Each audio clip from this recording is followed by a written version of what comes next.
The arena was massive, so massive that Jiwoo felt like a tiny dot standing in its center. Above her, thousands of aliens filled the seats. They came from dozens of different worlds, each species looking stranger than the last. Some had scales that shimmered under the bright lights. Others had too many eyes or limbs that bent in wrong directions. All of them were watching her, and all of them were laughing. Jiwoo stood perfectly still. Her feet were shoulder-width apart, her hands loose at her sides. She wore simple gray training clothes that looked plain next to the colorful armor and exotic weapons she'd seen other champions carry. Her black hair was pulled back tight. Her face showed nothing. In the diplomatic box high above, Daiho gripped the railing so hard his knuckles turned white. He was the human ambassador, the one who had to sit here and watch this happen. When the Galactic Council told Earth to send a champion, he'd expected them to send a soldier. A big one, someone who looked like they could fight. Instead, they sent Jiwoo. She was barely 5.5 feet tall and looked like she weighed maybe 60 kilograms. The aliens had taken one look at her and started making jokes. "This is what the humans send," one alien dignitary had said, its voice translator making the words sound even more mocking. "A soft little thing? We will own 3 of their worlds by sunset." Daeho wanted to scream at them. He wanted to tell them they were making a mistake. But Myung-ho, the old military trainer who sat beside him, had placed a firm hand on his shoulder. "Watch," was all Myung-ho said. His weathered face showed no concern at all. Down in the arena, the announcer's voice boomed through speakers. The words were translated into hundreds of languages at once, creating a strange echo. "The human champion has requested maximum intensity protocols. No restrictions. No safety measures. No mercy." The crowd's laughter grew louder. Several aliens were pointing at Jiwoo now, sharing jokes that made their sections erupt in strange sounds that must have been laughter in their languages. "She signed her own death papers," someone near Daeho muttered. The far side of the arena opened. The gate was enormous, built to accommodate champions of all sizes. What walked through it made that gate look small. The Karos was a monster. Not in the sense of being evil, though Daeho suspected that too, but in pure physical presence. The creature stood at least 5 meters tall. Its body was made of living crystal that caught the arena lights and scattered them into rainbow patterns across the floor. Each step it took made the ground shake slightly. Its arms were thick as tree trunks, ending in hands that could probably crush steel. Thekaros had never lost a fight, not once in 47 battles. The last 3 opponents hadn't even survived. The crowd went wild as their champion entered. Cheers and roars filled the massive space. This was what they came to see. This was their hero, their unbeatable warrior. And that small human woman standing in the center would be just another name added to his victory list. Thekaros walked slowly toward the center. Each footstep echoed like a drum. When he reached the middle of the arena, he stopped about 20 meters from Jiwoo. He looked down at her. Even from that distance, she had to tilt her head back just to see his face. "I will make this quick, soft skin," Thekaros said. His voice was deep and resonated like rocks grinding together. "You need not suffer long." The crowd loved this. They cheered harder. Jiwoo said nothing. She didn't move. She didn't react at all. She just looked up at the crystal giant with the same calm expression she'd worn since entering the arena. Daeho leaned forward. "Why isn't she saying anything? Why isn't she preparing?" "She's always prepared," Myung-ho said quietly. 6 months of training. Every single day. She's ready. Ready for that? Daeho pointed at Thekaros, who was now raising his arms. Energy began to gather around the crystal champion's hands, glowing brighter and brighter. "Ready for anything," Myung-ho said. The referee, a floating mechanical sphere, announced the start of combat. Its voice was flat and emotionless. "Champions, you may begin." Thekaros didn't waste time. He brought his hands together, and the energy he'd been gathering compressed into a single point of blazing light. Then he threw it. The blast was enormous. It screamed across the arena faster than most eyes could follow. The sound it made was like thunder trapped in a bottle and then released all at once. When it hit Jiwoo, the entire center of the arena disappeared in white light so bright that half the audience had to shield their eyes or activate protective lenses. Daeho jumped to his feet. His heart stopped. That blast had vaporized opponents before. He'd watched the videos. There was no way anyone could survive that. No way anyone could. The light faded. Smoke filled the center of the arena. The floor where Jiwoo had been standing was scorched black. Pieces of molten metal dripped from a crater that hadn't been there before. The heat was so intense that the air above it rippled and distorted. The crowd fell silent. They were waiting for the smoke to clear, waiting to see the body or the scorch mark or nothing at all. The smoke drifted away slowly. Jiwoo was still standing. She stood in exactly the same spot. Her feet hadn't moved. Her stance was the same. Smoke rose from her body. Her clothes were burned and torn, showing skin underneath that was red and blistered. Her hair had come partially loose from its tie, but she was standing, and she hadn't flinched. The arena was so quiet that Daeho could hear his own breathing. Thousands of aliens sat in stunned silence. This wasn't supposed to happen. That blast should have killed her. Should have erased her. How was she still standing? Thakaros stared. Even from the diplomatic box, Daeho could see the champion's confusion in the way he tilted his crystalline head. Jiwoo looked down at her hands. They were smoking. She flexed her fingers slowly, testing them. Then she looked back up at Thakaros. "Is that really your strongest?" she asked. Her voice was steady and clear. It carried across the silent arena. "I came here for your best." For a moment, nothing happened. The entire galaxy seemed to hold its breath. Then the crowd erupted, not in cheers but in chaos. Aliens were shouting in their languages. Some were standing, pointing. Others were frantically checking devices, probably looking up information about humans. The betting displays flickered and changed as people scrambled to alter their wagers. In the diplomatic box, Myung-ho allowed himself a small smile. "Now they're paying attention," he said. Daeho slowly sat back down. His legs felt weak. He'd just watched a human being take a blast that should have killed her, and she was asking for more. "What did you do to her?" he whispered. What kind of training could possibly— "We didn't do anything to her," Myung-ho interrupted. "We just showed her what she already was. What all humans are." He leaned forward, watching Jiwoo carefully. "Earth made us strong. We just helped her remember that." Down in the arena, Thakaros took a step back. It was small, probably unconscious, but Daeho saw it. The undefeated champion had just backed away from a human woman, who stood barely higher than his knee. Jiwoo took her stance again. This time her eyes never left Thakaros. The real fight was about to begin. 6 months earlier, Jiwoo had been working in a factory on Europa Station. The work was simple. Load containers, check seals, move pallets. Nothing special. Nothing that prepared her for what came next. The military officers found her during her lunch break. They wore uniforms without insignia, which meant they were from some special program. They asked her to come with them. They said they couldn't explain why until she agreed. She almost said no. But then she saw the photo one of them carried. A photo of Jinwoo, her younger brother. The brother who died 3 years ago when a mining corporation from the Vrin Empire caused an accident on Mars Colony 7. They said the equipment malfunction wasn't their fault. They paid no compensation. 63 humans died, including Jinwoo. He was only 19. "We're going to make sure that never happens again," the officer said. "We need people like you." That's how Jiwoo ended up in a facility buried deep under the surface of Earth. A place with no name and no official records. They called it the Crucible. Myung-ho ran the program. He was old, maybe 60, with gray hair and scars that covered his arms. He'd been a soldier in the Earth Defense Forces before first contact.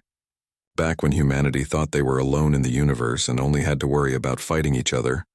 "Sit down," he told Jiwoo on her first day. They were in a plain room with white walls and a single table. "I'm going to tell you things that might sound crazy, but every word is true." He pulled up a holographic display. It showed Earth rotating slowly, then data began scrolling beside it. Numbers and charts that Jiwoo didn't fully understand. "When we met the other species in the galaxy, we learned something interesting," Myung-ho said. "Earth is harsh, much harsher than most worlds that evolved intelligent life." He changed the display to show other planets, beautiful worlds with blue skies and green landscapes. Most spacefaring species evolved on planets with gravity between 0.6 and 0.8 Earth standard. Their atmospheres are thinner. Their temperature ranges are narrower. Their evolution was easier. The display returned to Earth. "Our gravity is 1.0. That's stronger than 80% of species in the Galactic Council.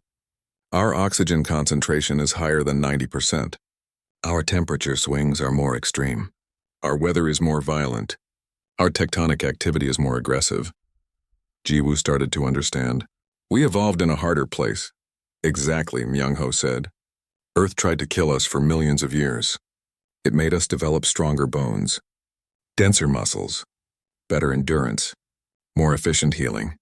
When other species look at us, they see soft skin and no natural armor. They think we're weak. He changed the display again. Now it showed a human skeleton next to several alien skeletons. The human bones were noticeably denser. They don't understand that Earth itself is our armor, Myung-ho continued. A human can fall from heights that would shatter most alien bones. We can endure temperatures that would kill them. We can survive injuries that would be fatal to them. And we can keep fighting long after they would collapse from exhaustion. Over the next 6 months, Myung-ho proved his point. The training was brutal, not because they were trying to hurt Jiwoo, but because they were teaching her body to remember what it could do. She ran for hours at Earth's full gravity, while aliens could barely walk in it. She lifted weights that would cripple most other species. She took hits from mechanical fighters that struck with calculated force, each impact designed to push her body to its limits without breaking it. Pain is just information, Myung-ho would say during training. Your body is telling you something. Listen to it. Learn from it. But don't let it control you. The worst part was the endurance training. They would put her in environmental chambers and slowly increase the stress. Higher gravity, lower oxygen, extreme temperatures. Each session pushed her further. Most species would be dead right now, Myung-ho told her during one session where the gravity was at 1.5 Earth standard and the temperature was near freezing. But you're not most species. You're human. Your ancestors survived ice ages. They survived droughts. They survived predators and diseases and disasters. That strength is in your DNA. Jiwoo learned to trust her body. She learned that she could take more damage than her mind believed possible. She learned that humans healed faster than almost any other species. She learned that her endurance was her greatest weapon. But most importantly, she learned patience. Fighting isn't about who hits hardest, Myung-ho explained. It's about who's still standing at the end. Let them use their energy. Let them throw their strongest attacks. You survive them. And when they're exhausted, when they've given you everything they have, that's when you strike. He taught her about kinetic energy, about how to channel every muscle in her body into a single point of impact, about timing and precision and absolute commitment. You'll get one chance, he said. Maybe only one strike. You need to make it count. The other trainers brought her videos of the Karos. She watched him fight, watched how he moved, watched his energy build and release, watched how he destroyed every opponent he faced. He's never fought a human before, Myung-ho said. He doesn't know what we can endure. That's your advantage. Let him think you're weak. Let him think he's winning. And when he's given you everything he has, show him what Earth made you. Now standing in the arena with burns covering her body, Jiwoo remembered every lesson.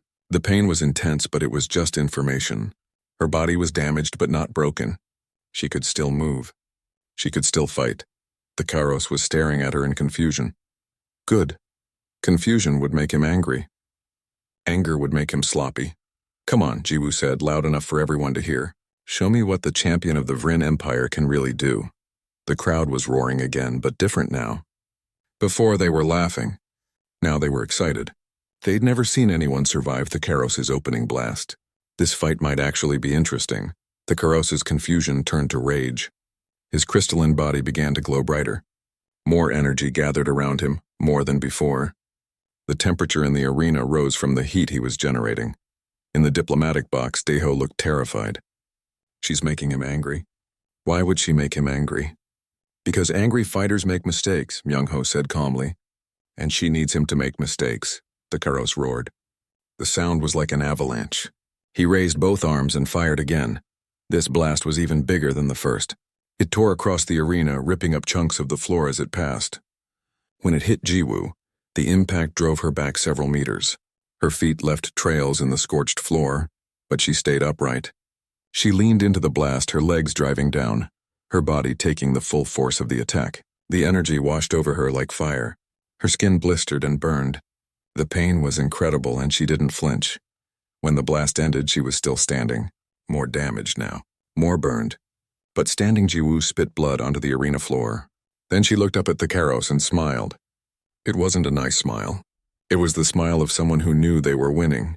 Harder, she said, and Thakaros, the undefeated champion, hesitated. The hesitation lasted only a second.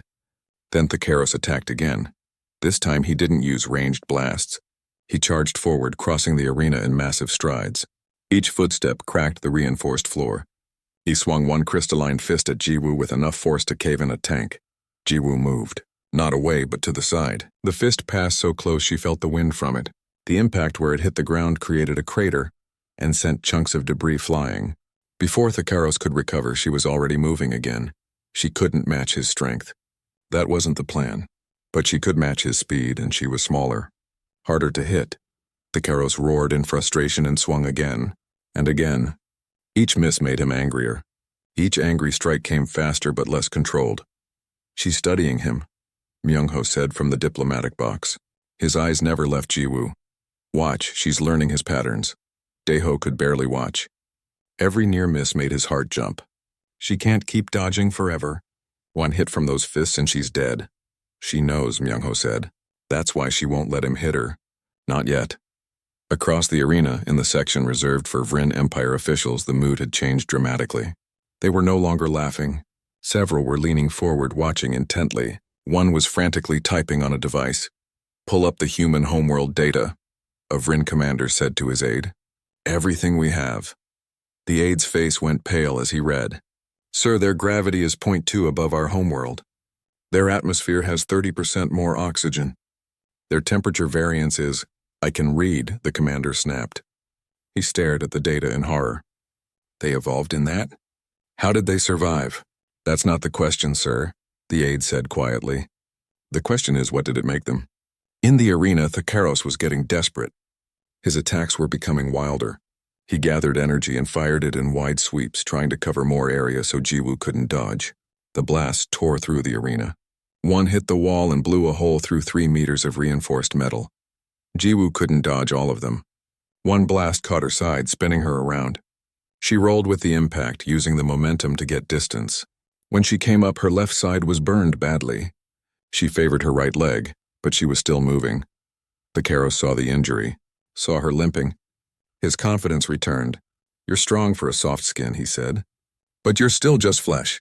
And flesh burns." He raised both arms high. Energy gathered above him, forming into a sphere of pure power. It grew larger and larger, fed by everything Thakaros had left.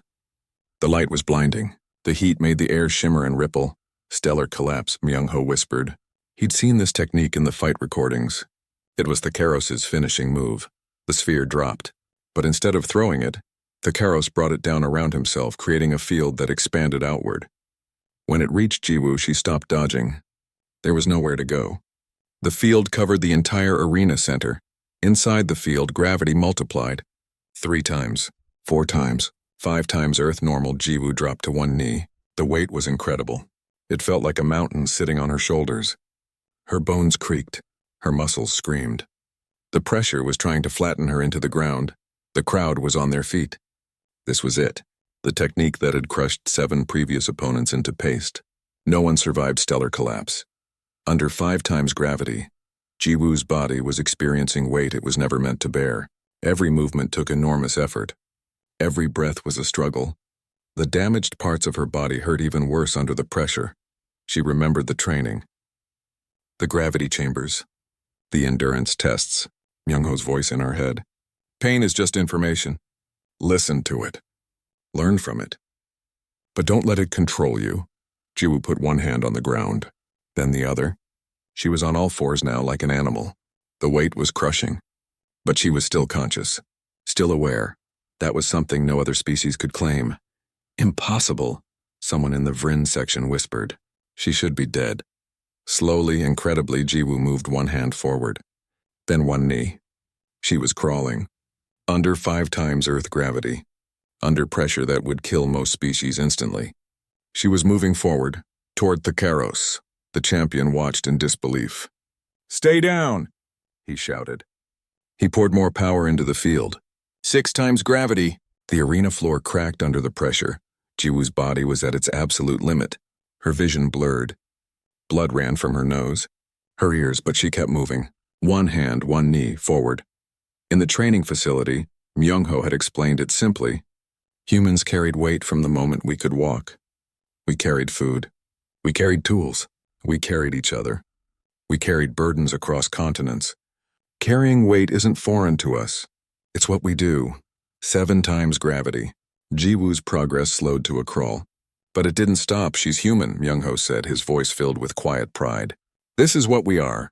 This is what Earth made us. Daeho was crying. He didn't care who saw.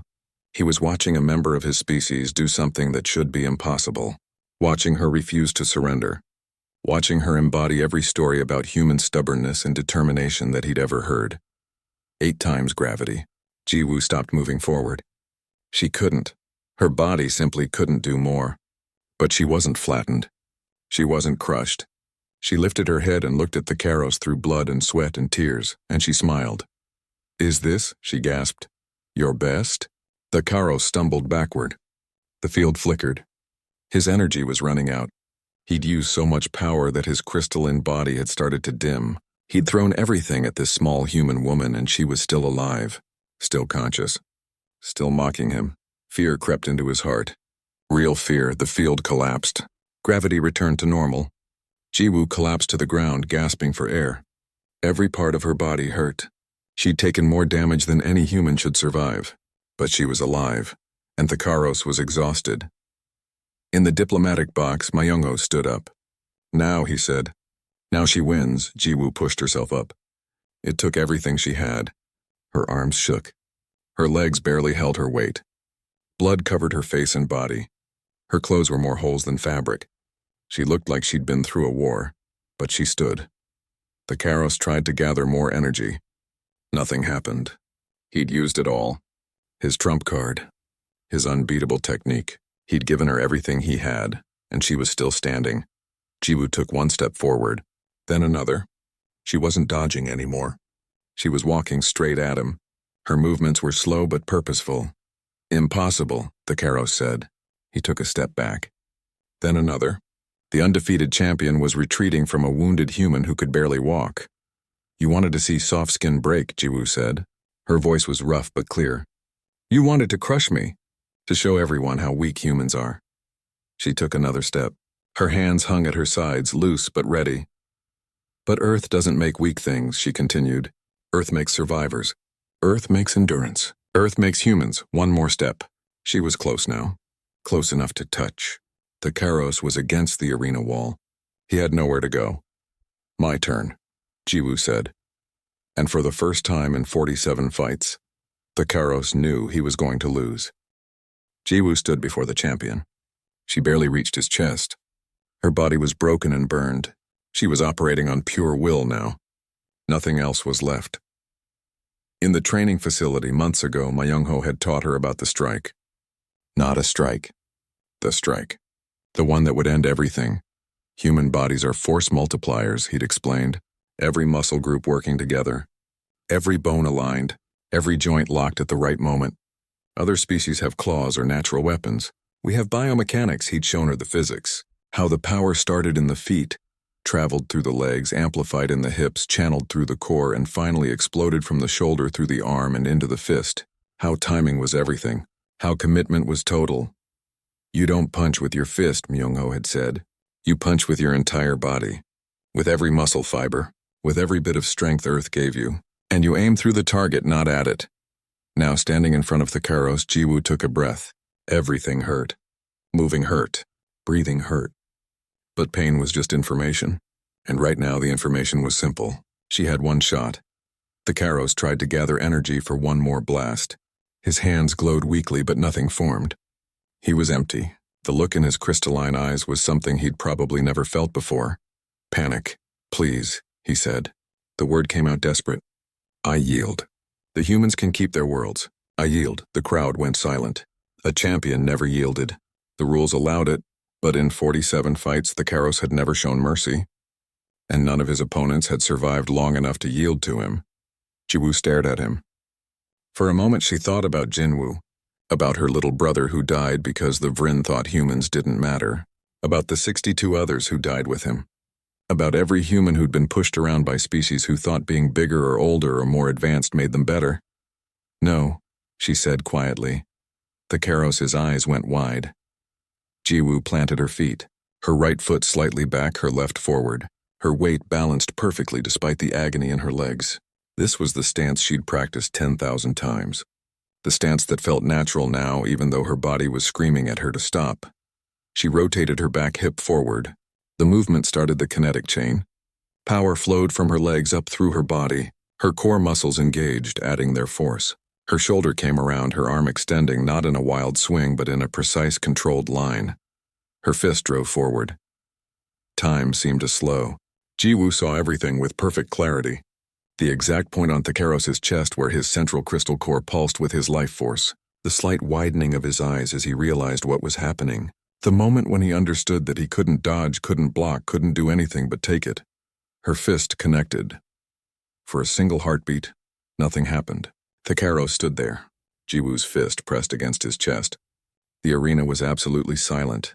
Then a crack appeared. It started at the point of impact. A thin line spreading across the crystal surface of Thecaros's body. Then another crack. And another. They spread like lightning, racing across his chest, up to his shoulders, down to his legs. Thecaros looked down at himself. At the spiderweb of cracks covering his body, he opened his mouth to speak. The cracks spread faster. His chest split first. A clean break that ran straight through the central core. The light inside him flickered once, twice, then went out.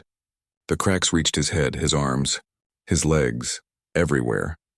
Thecaros, champion of the Vryn Empire, winner of 47 consecutive battles, shattered.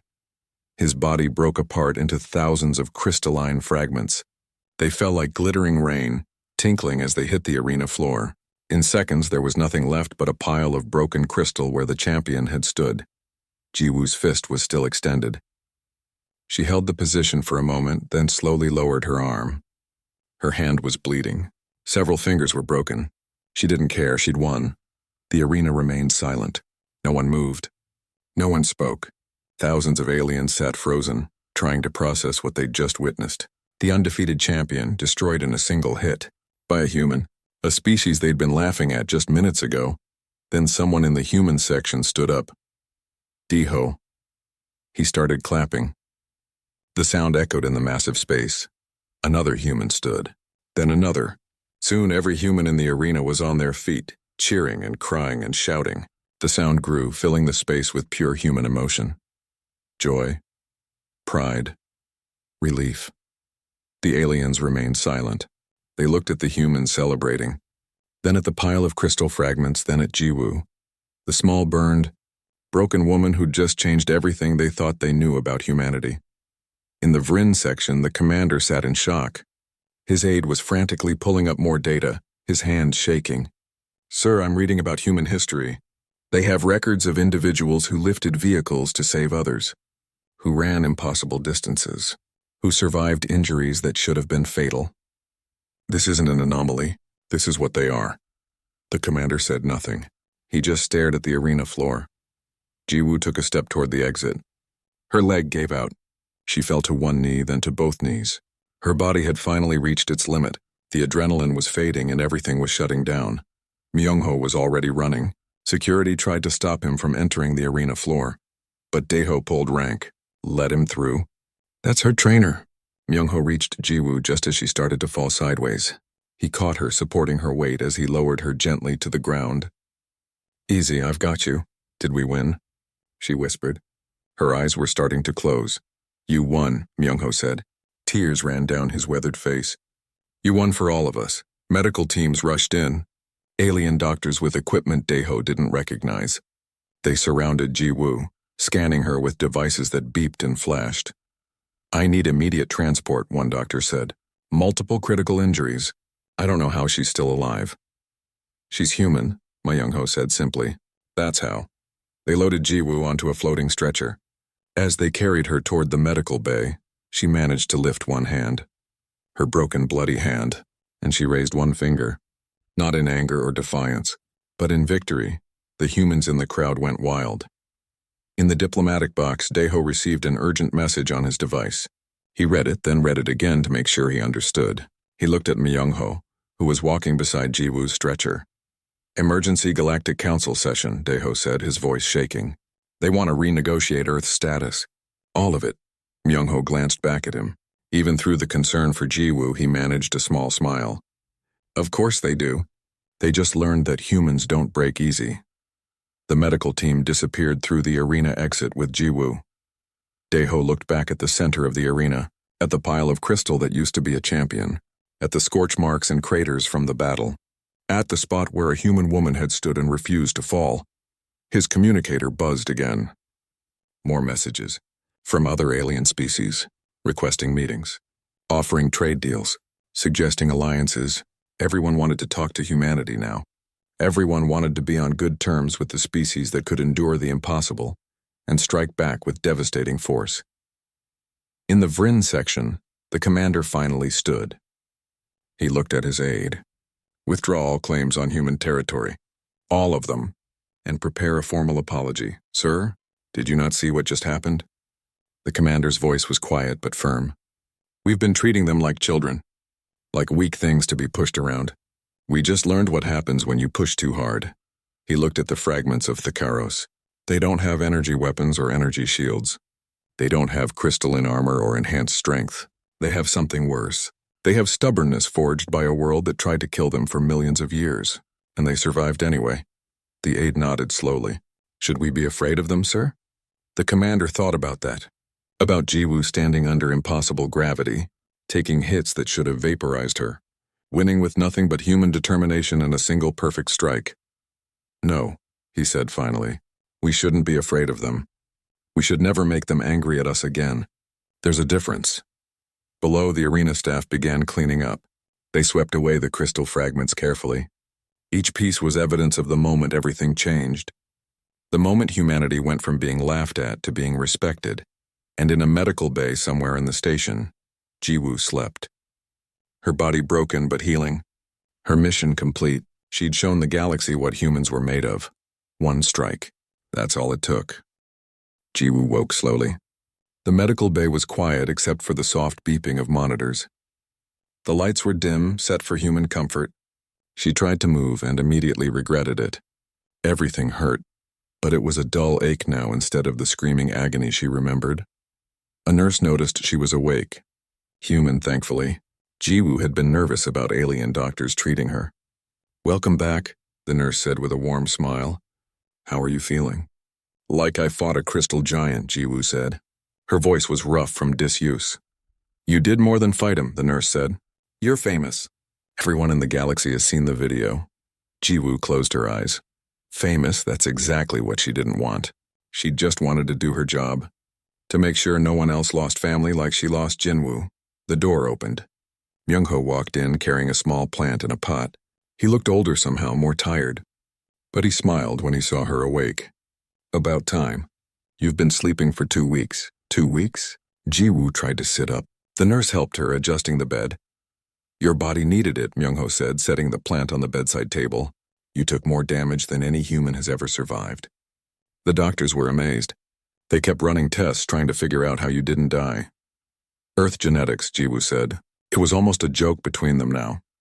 Earth genetics, Myung-ho agreed. He sat in the chair beside her bed. A lot has happened while you were sleeping. The Galactic Council reclassified Earth from a developing territory to a protected sovereign domain. All previous territorial disputes have been resolved in our favor. 3 alien species have requested mutual defense pacts. Trade agreements are flooding in so fast that Daeho can barely process them all. Jiwoo looked at the plant. It was a small flower, something from Earth. That's good. The Vrin Empire formally apologized for the Mars Colony 7 incident, Myung-ho continued. They're paying full compensation to all families affected, including yours, Jiwoo's breath caught. For 3 years, she'd heard nothing but excuses. Now suddenly they cared, because she'd punched their champion hard enough to shatter him. Jinwoo is still dead? Yes, Myung-ho said gently. But now they'll think twice before they treat human lives as worthless. That's what you won. Not just territory, not just trade deals, respect. Over the next few weeks, Jiwoo's recovery continued. The visitors started coming. Humans from across the colonies thanking her, asking for autographs, wanting to touch her hand as if courage could transfer through skin. She hated it. One visitor was different. An alien, tall and thin with blue skin and too many joints. A Tavine, if Jiwoo remembered correctly. The guards let him in only after thorough scanning. "I am Ambassador Kalos," the alien said. His translator made his voice sound musical. "I represent a coalition of species. We wish to learn from you." "Learn what?" Jiwoo asked. "How to fight like humans," Kalos said simply. "Your species' combat doctrine is unlike anything we've encountered. We wish to understand it. To train with you." Jiwoo looked at Myung-ho, who stood near the door. He shrugged slightly. "It's your choice." "Why?" Jiwoo asked Kalos. "Why do you want to learn from us? You have energy weapons, advanced technology. What can humans teach you?" Kalos was quiet for a moment. "We have technology, yes, but we saw what you did with nothing but your body and your will. We saw you endure what should have killed you. We saw you win when defeat seemed certain. That is not technology. That is something else, something we lack." "It's called stubbornness," Jiwoo said. "Then teach us to be stubborn," Kalos replied. The offer was tempting, but Jiwoo wasn't sure she wanted to be a teacher. She wasn't sure what she wanted at all. Before the fight, her life had purpose. Revenge, maybe. Justice, possibly. Now that was done. What was left? A week later, Myung-ho found her on an observation deck. She was standing at the window looking at Earth. The blue planet hung in space like a jewel, beautiful and deadly in equal measure. "I'm starting an academy," Myung-ho said, standing beside her. "Training program for both humans and aliens. Teaching them what we learned in the Crucible." Daeho approved it. "The council is funding it." "Good," Jiwoo said. She meant it. "The knowledge shouldn't stay secret." "I want you as an instructor," Myung-ho said. Jiwoo turned to look at him. "I'm not a teacher." "You taught the entire galaxy what humans are capable of," Myung-ho said. "That's teaching. Besides, you know the training. You survived it. You proved it works." "I just wanted to fight," Jiwoo said quietly. "I wanted to hurt the people who hurt Jinwoo." "That's not noble. That's not heroic." "Maybe not," Myung-ho agreed. "But what you did saved lives. Every human colony that won't be pushed around because aliens are now afraid to try. Every mining operation that will follow safety protocols because they know humans can fight back. Every family that won't lose someone the way you lost Jinwoo. You did that." Jiwoo looked back at Earth. Somewhere down there, Jinwoo was buried. She'd visited his grave before leaving for the Crucible. Promised him she'd make things better.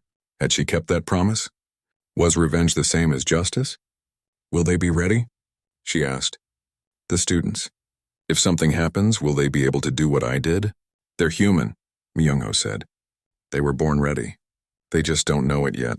Jiwoo thought about that, about all the humans who didn't know what they could do, what they could survive, what they could accomplish if they were pushed hard enough. Maybe teaching them wasn't about making weapons. Maybe it was about making sure they understood their own strength. "I'll think about it," she said. 2 months after the fight, the academy opened. It was built on Earth, in the same facility where Jiwoo had trained. The Crucible was now official, with students from a dozen human colonies and even a few aliens willing to try Earth gravity. Jiwoo walked through the training floor on the first day. Young faces looked at her with awe and nervousness. They'd all seen the video. All watched her take hits that should have killed her. All seen that final strike. She was a legend to them. She hated it. But she understood it too. They needed someone to show them what was possible, someone who'd already done the impossible. "Listen up," she said to the first class.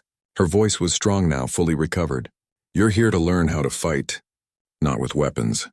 Not with technology. With what Earth gave you. Your bodies. Your endurance. Your refusal to quit." The students stood straighter.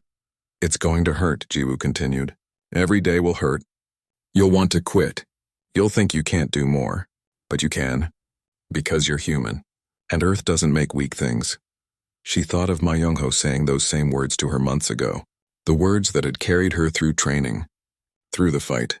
Through everything. "I'm not going to lie to you," Jiwoo said. "Some of you won't make it through the program. But those who do will understand something important. You'll understand that the strongest armor isn't metal or energy shields. It's will. It's the refusal to break. That's what being human means." A hand went up. A young man, maybe 20. "Is it true you ended the fight with one punch?" "One strike," Jiwoo corrected. "And yes. How?" another student asked. Jiwoo thought about how to answer that. About kinetic energy and biomechanics and training. About patience and timing and commitment. About taking everything your enemy could throw at you until they had nothing left. About choosing your moment and then striking with everything you had. Earth made me strong enough to take his best hits, she said simply, and angry enough to make sure I didn't miss. The students laughed nervously, but they understood. They'd all lost something or someone to aliens who thought humans didn't matter. They were here for the same reason she'd been, to make sure it never happened again. Over the following weeks, Jiwoo found her rhythm. Teaching was different from fighting, but it used the same principles. Patience, endurance, pushing through discomfort. She was good at it even if she didn't always believe she was. Myung-ho watched from the observation room sometimes. He looked proud. "You're a natural teacher," he told her once. "I just show them what you showed me," Jiwoo said. "That's what teaching is," Myung-ho replied. One evening, Jiwoo received a message from Dae-ho. He wanted to meet her at the observation deck. When she arrived, he was already there, looking out at the stars. "The council asked me to give you something," he said. He held out a small case. Inside was a medal, gleaming gold with Earth at the center. "I don't want it," Jiwoo said. "I know," Dae-ho said. "But take it anyway. Not for you. For everyone watching. For every human who needs to know that we matter now, that we're not the species that gets pushed around anymore." Jiwoo took the case. The medal was heavy. It shouldn't have taken this. A fight, violence. People should have just treated us fairly from the start. "Yes," Dae-ho agreed, "but they didn't. And now they will. Because you showed them what happens when they don't." He turned to face her. "The video of your fight has been viewed 8 billion times across the galaxy. Every species has seen it. They've all seen you take Thakaros' strongest attacks without flinching. They've all seen you end it with one strike. You changed how the galaxy sees humanity." "I just wanted to protect people," Jiwoo said. "And you did," Dae-ho said. "More than you know." Later that night, Jiwoo stood alone on the observation deck. She held the medal in her hand, feeling its weight. Below, Earth rotated slowly. The world that made humans tough enough to survive anything. The world that tried to kill them for millions of years and only made them stronger. She thought about Jinwoo, about his smile and his stupid jokes and how he'd always believed the best of people, even when they didn't deserve it. She'd avenged him in a way, made sure others wouldn't suffer like he did. But revenge didn't bring him back. It never would. What it did do was make space for something else. Not revenge, not anger, but purpose. She could teach others, could help them understand their strength, could make sure humanity never forgot what Earth made them. "One strike," she said quietly to her reflection in the window. That's all it took to change everything. But Myung-ho had been right. It wasn't just the strike. It was everything before it. Every hit she took. Every moment she refused to fall.